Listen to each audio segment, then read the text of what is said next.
Seriously? Hey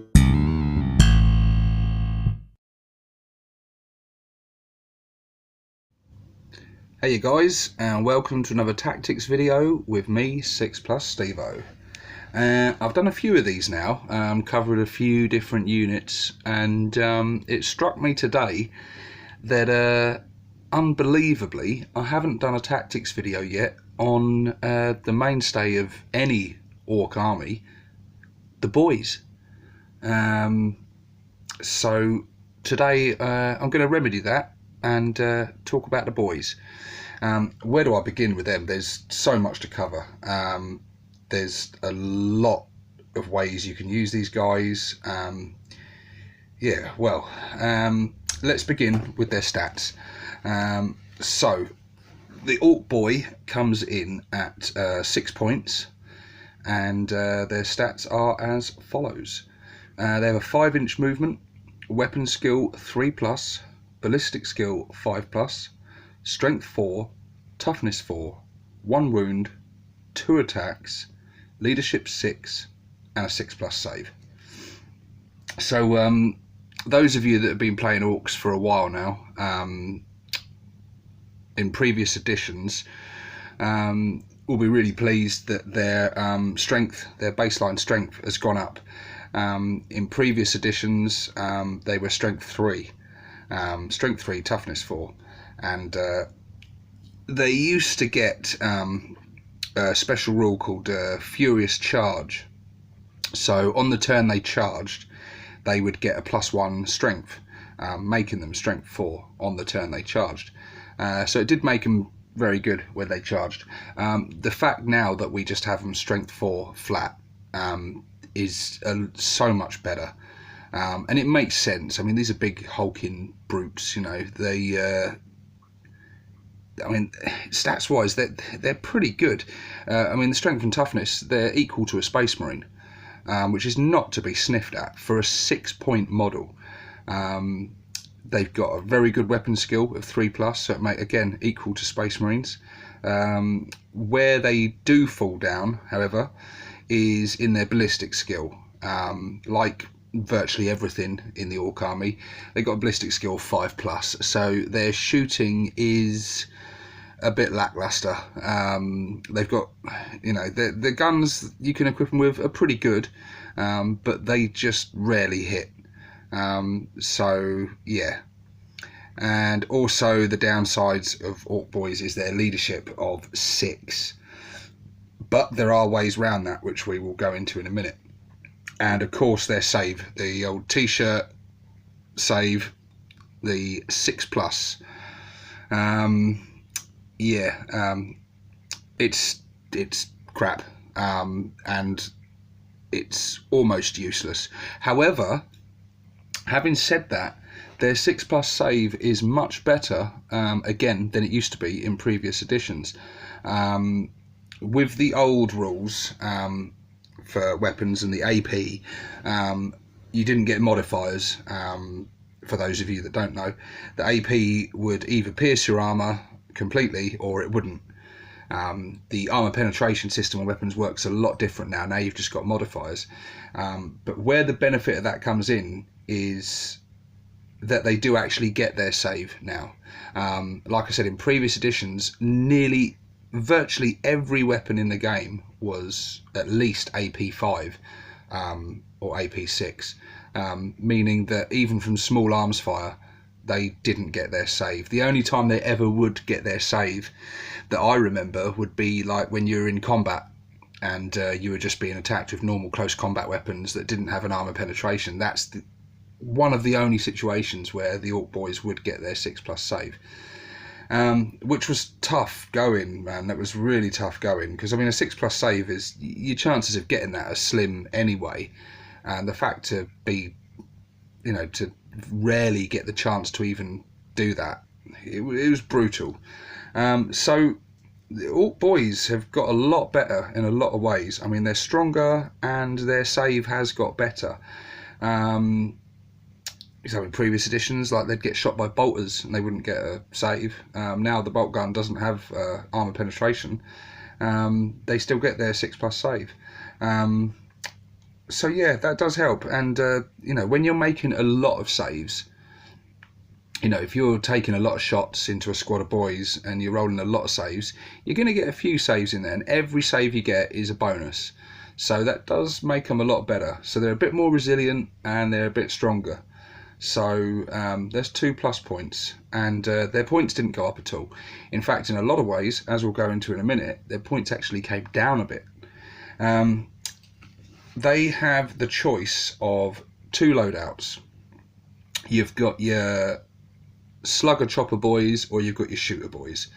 So you can have the shooter, which is an assault 2 weapon, 18-inch range, strength 4, AP nothing, damage 1. So not a remarkable weapon. It's sort of, again, on par with bolt guns, although it does have a shorter range, but it is an assault weapon, so you can move and shoot and everything without any worries at all. And you can even advance and shoot with a -1. So yeah, they're pretty good. Like I said, they're boys. They rarely hit, but if you've got a large enough squad with those shooters, the dice do mount up. Your other option is probably the more popular choice is the slugger chopper combination. So you've got your sluggers, which are range 12, pistol 1, strength 4, AP nothing, damage 1. So again, nothing to write home about. It is basically a bolt pistol. It's okay for what it does. It's a pistol. The reason that choice is very popular is because it also comes with the chopper. And the chopper is a melee weapon, strength user, AP nothing, damage 1. But it has the special rule that each time the bearer fights, it can make 1 additional attack with this weapon. So you're upping your Ork Boyz attacks from 2 to 3. So already you are creating quite a tasty assault unit there. They also come equipped with stick bombs, range 6-inch, grenade D6, strength 3, AP nothing, damage 1. Stick bombs, I think they're forgotten about most of the time, and with good reason, because they are a bit crap. But actually, having said that, if you're within that range and you're only armed with pistols anyway, you might as well throw 1 stick bomb. I mean, you've got D6 shots with that, only strength 3, but you could potentially get something out of it. I think you might as well toss 1 in if you're within range. But yeah, so like I said, the boys have got 2 attacks. With the slugger chopper combination, 3 attacks each, but you can increase that quite a lot. So the unit contains 10 boys, but you can include up to 30 boys in a squad. This is my preferred way of taking the boys in a large mob of 30. Now, there are several reasons for that. One is their special ability, Green Tide. If this unit includes 20 or more models, add 1 to the attack characteristics of each model in the unit. This rule is amazing. So you're going then from 2 attacks base, +1 for the chopper, +1 for the Green Tide rule. So you have got potentially 30 boys with 4 attacks each, all hitting on 3+ at strength 4. It's pretty brutal. It is savage. I mean, that's 120 attacks there. That's not to be sniffed at all. Large mobs of boys are incredibly scary to get into combat with. And there are ways you can increase that even further. One way is to have a weird boy cast Warpath on them, increasing their attacks by another 1 each. So now you're on 5 attacks each. And the other way is if you have Ghazghkull Thraka nearby, he has the special rule Great Waaaaagghh. Friendly Ork infantry units within 6 inch of Ghazghkull Thraka at the start of the charge phase can charge even if they advance this turn. Furthermore, friendly Ork infantry models add 1 to their attacks characteristics. So you've got Ghazghkull with them. you've cast Warpath on them, they've got choppers, and they're in a unit of 20 or more, they have 6 attacks each, hitting on 3s at strength 4 for 6 points each. It's just absolutely brutal. I don't think there's much in the game that could withstand that sheer volume of dice coming in from that. Then if you want to really hit your point home and really brutalize your opponent, have a knob with a wire banner nearby, increasing their weapon skill. So then you're looking at 180 attacks hitting on 2s and probably wounding most things on 4s. You're gonna decimate virtually anything you come up against. So there's a lot of ways you can buff their attacks. Yeah, they're an absolutely savage assault unit, and they're probably in one of the best spots they've ever been in, actually, because again, going back to previous editions, I've already covered how they're stronger now and that their 6+ save is better, but also you don't suffer any penalties for initiative anymore. Orcs always used to really suffer as they were an assault army with really low initiative, so you would charge in, soak up Overwatch, you'd get shot on the way, you know, going up the board.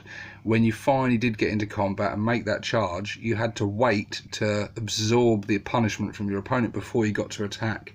Well, now with the rules in 8th edition where whoever charges goes first, boys no longer have to worry about that. So they are in a really good position, really good position. But don't underestimate the shooter boys, because the shooter boys have their uses as well. Like I say, they are an assault unit, but just because you're equipping with shooters, you are losing that 1 extra attack in combat, and obviously, you know, you're equipping them more for shooting, but they're still going to devastate most things in assault. If you've got them in a large mob, if you've still got 30 shooter boys, they're still getting 3 attacks each plus 2 assault shots from that shooter. So it's a good option if you are going to be capturing objectives and stuff. I've had games where I've had boys, you know, that's the only unit around to capture a key objective, you know, a key moment in the game, and then I've had to sit them on the objective, and because most things are out of range of their pistols, they literally sit there and do nothing. You know, they're gaining me a victory point, etc., for, you know, or potentially winning me the game. But it's nice when you've got them equipped with guns that they can still have a use if they are claiming an objective. Personally, most of the time I use grots for grabbing objectives and stuff. Boys, I think, are at their best when they're charging headlong into the enemy and just getting stuck into the fight. Boys can be underestimated as well. It's very easy for your opponent to see your Death Dreads, your Cans, your Mega Knobs, your Flash Gits, Tank Busters, whatever it may be. Those big, shiny, expensive looking units, the elite units, they're always going to draw a lot of fire. And your basic boys can, against a sort of an unwary opponent, can move up the board relatively unscathed, because they get underestimated. I've had several games where most of my expensive fancy stuff's been destroyed early on in the game and it's been looking really bad, and then my boys have won me the game just from sheer weight of numbers and weight of dice. They really are brutal. Now, against an opponent who's experienced against orcs, they will have learnt the hard way, and they won't make that mistake again. And the wise opponent will be packing high volume shots, things like assault cannons, heavy bolters, just lots of high volume of dice shots to thin those boys out. That's where the boys are going to struggle. If they're absorbing a lot of firepower, they will drop like 9 pins. They really will. Like I say, they're fairly tough. They do have a 6+ save, but a lot of the time they're not going to get that save against some more powerful weaponry, and you're not going to make a lot of those saves. You can make them more resilient with the inclusion of a pain boy. If you have a pain boy nearby, gives them that 6+ feel no pain. So again, just you're not going to make many of those, but you will be amazed how quickly that pain boy earns his points back during the game, because when you're rolling a lot of saves, you are going to make a few of them, and it will save you a few boys dying, and you want to get as many of them into combat as possible. And with their leadership, they are effectively fearless. With the mob rule, basically the size of the unit is their leadership. So if you've got 30 boys in a squad, their leadership is 30. They're effectively fearless. However, as their numbers dwindle, then their leadership comes into it a bit. So once you've lost quite a few, which you will do, you will lose a lot, leadership then does become an issue. But there are ways around that.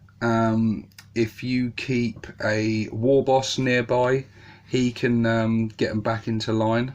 I'm just flipping to the page now just to remind myself of the exact wording of it. Yeah, breaking heads. If a clan unit fails a morale test within 3 inches of a friendly war boss, they can restore order with a brutal display of violence. If they do, the unit suffers D3 mortal wounds, but the morale test is then considered to have been passed. So keep your war boss nearby him. He will help keep him in line. You can also do a similar thing with a unit of knobs. Knobs will they've got the keep in order rule, which is roll a d6 for each model that flees from a clan unit that is within 3 inches of any friendly clan unit with this ability. On a 6, that model doesn't flee.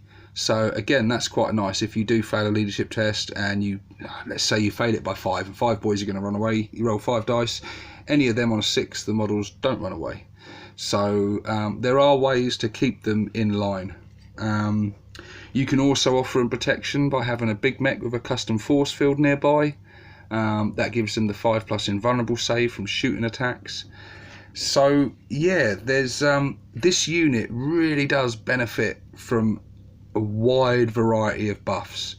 You can have the war boss will help them as well with their charges. They've only got a 5-inch movement, but most of the time you are going to be advancing with these, and they've got the here we go rule, so a unit with this ability can re-roll failed charge rolls, but when they're within range of the war boss, they can move their 5 inches, they can advance, and then they can still charge. That makes them surprisingly speedy. Again, your opponent can underestimate their threat range. They can think they're quite safe, but when they can move and advance potentially up to 11 inches and then charge 12 inches, and that's a re-rollable charge, they have a pretty large threat range in combat. So yeah, there's not really enough good things to say about the boys. They really are the mainstay of any Ork army, and I think that's why you hear a lot of Ork players, myself included, going with the old motto of boys before toys, because most of the games I have won have been because of the boys. The boys have been the unit that are causing a lot of casualties, destroying a lot of stuff, and just wrecking face, doing what boys love to do. And like any good Ork war boss will tell you, more is better. Definitely. You have got the option of doing things like loading them into trucks and battle wagons and stuff, but again, I rarely do that because the trucks don't offer the mobility that they used to. The truck's purpose before was to get them up the field quickly, but like I say, with their move and advance now, it's kind of made transport for them a little bit obsolete, really. You're best off just putting them in large units and getting out the field. Small units are going to suffer, like I say, because they won't benefit from their special rule of getting the extra attacks. They won't benefit from the mob rule and getting a higher leadership. And small units will, after taking a few casualties, turn and flee pretty quickly. And it gets better because you can make one boy in your squad a boss knob. And the boss knob is, he has strength 5, and he has 3 attack space, and he has a leadership of 7, and he also has 2 wounds. And the boss knob gets the choice of bringing power claws, big choppers, custom shooters.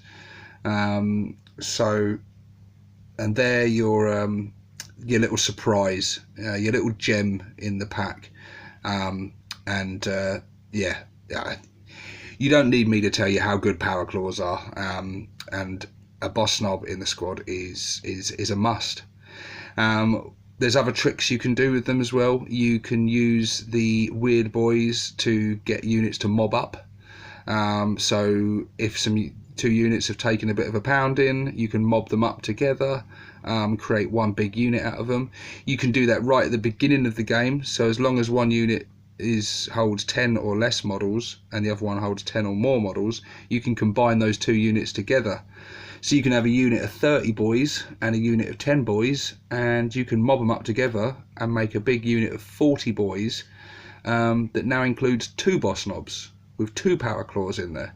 And they're at leadership 40 with potentially 4, 5, 6 attacks each. It gets quite ridiculous. Boys are awesome. Boys are awesome. And they're not like, we're not talking about like an Elder or a Harlequin army here. Your tactics are going to be basic. Get them in a big fuck off mob, charge them up the field, run into the enemy's face and kick their fucking teeth in. Basically, it's not elegant, it's not ultra clever or tactical, but we're orcs. We don't do that kind of thing. We just charge in. We want a good fight, and boys are brilliant. Yeah, they're really good in both varieties, shooter boys, slugger chopper boys. As I was saying right at the beginning of the video, actually, shooter boys are actually cheaper. You used to have to pay 1 point for shooters, which was very strange back in 7th edition, but now they're free. So yeah, boys are 6 points no matter what loadout you choose.